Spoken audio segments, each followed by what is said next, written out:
In front of me is DOOGEE T30 Pro, and today I would like to show you how you can block app notifications.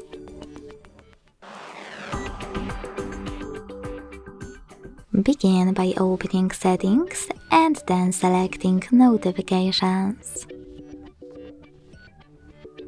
Now tap on App Settings at the top and select Most Recent under App Notifications. Then apply the best option for you by clicking on it. In my case, Most Frequent.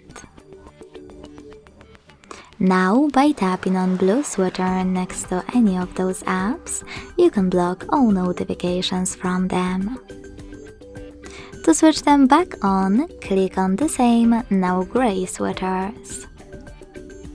If you want to, you can also tap on one of your apps available on the left and manage all notifications from here.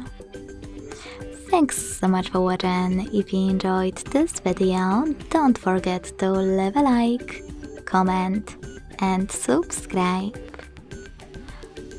Bye!